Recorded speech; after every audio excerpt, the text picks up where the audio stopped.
Come for the bread, stay for the politics. I'm Ben Walsh, and this is Let Them Eat Bread. Before we get started with this week's episode, I just want to say that our hearts go out to everyone who is suffering in Turkey and in Syria. As of today, the death toll has risen to over 17,000 individuals, and it's just an absolute travesty over there from the two major earthquakes and the hundreds of aftershocks. I hope, and I'm happy to see that the world has come together to really help these people in their time of need. And I hope that you will find some way either to keep them in your thoughts and prayers or to donate to the many funds that are helping people over there to do your part. Back to the show. This week, in honor of the Super Bowl and my personal team, the Philadelphia Eagles, go Birds, being in the Super Bowl, we are going to make hoagies, upon which you could put any number of things, but specifically and more likely cheesesteaks. So we are going to be making our recipe with instant yeast. It is a little bit of a different process because we don't bloom the yeast. We've worked with instant yeast on the show before, but we've never made hoagie rolls. So I'm very excited to do this, and I'm very excited to see our Birds win the Super Bowl.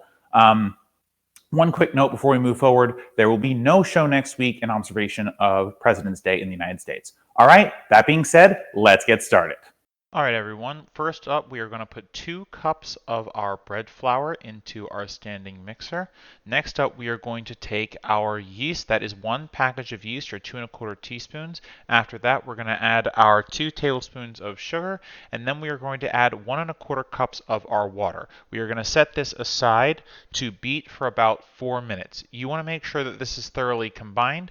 It's entirely possible that you need to scrape down the sides of the bowl as you are doing this. Don't be afraid to do that or stop the motor. You are not going to hurt the bread dough by doing this. So after 4 minutes, it will be ready for the remainder of the flour and the salt. So we're going to add about a teaspoon of salt, but you know I like to estimate, so add as much or as little as you like.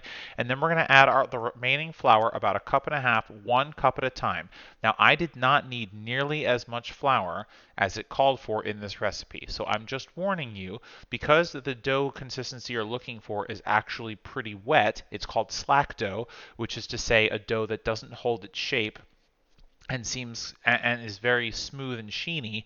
You don't necessarily need a ton of flour because you're really not trying to dry this dough out. So add it a little bit at a time. You can see I'm adding it about 1/4 cup at a time, really trying to just get the most mixing done in the bowl before we actually combine everything. After that, you're going to knead for about 5 to 6 minutes and make sure that everything is as smooth as possible.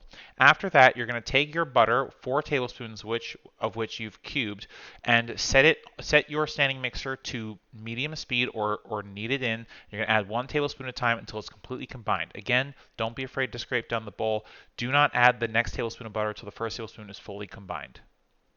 Next up, once it is done, it's going to be this lovely glossy dough.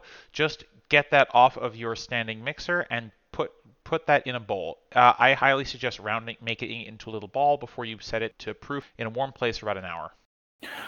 All right, we have made and laminated our dough. We have gotten it to the slack texture we need it to be, and we have put it somewhere to warm. I've set a timer for an hour, but that timer is a little depleted already.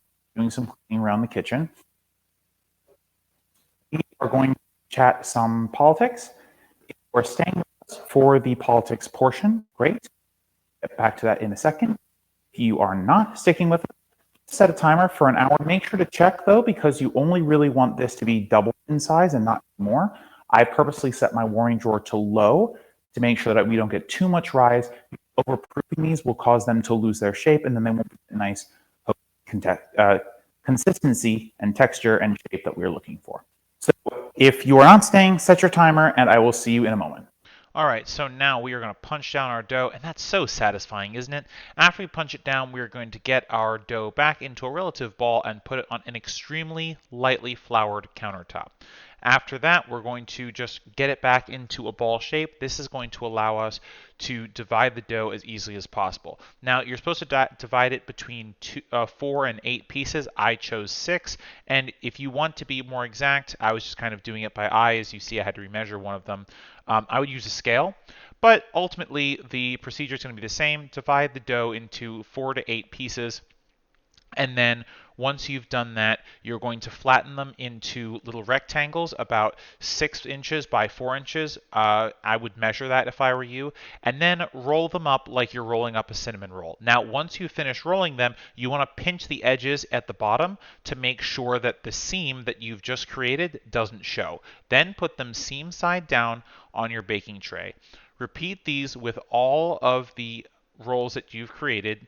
And once you're done there, you're going to want to get to prepare them to rise because they're going to have to rise again. If you want to score them and you have a lame, now is the time to do that. Just run your lame quickly across the top and that'll give you your nice little score. You only want to score about 1/4 of an inch down so that you don't create too much of a hole.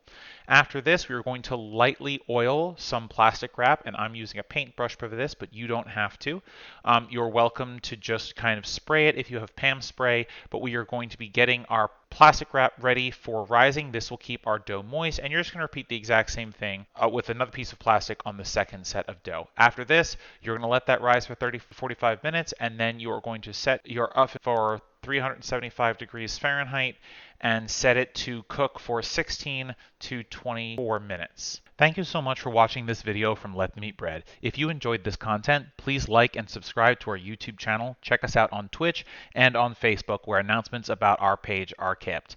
We make videos every week, and you can find all of our videos at youtube.com @LetThemEatBread. Thanks again, and see you next time.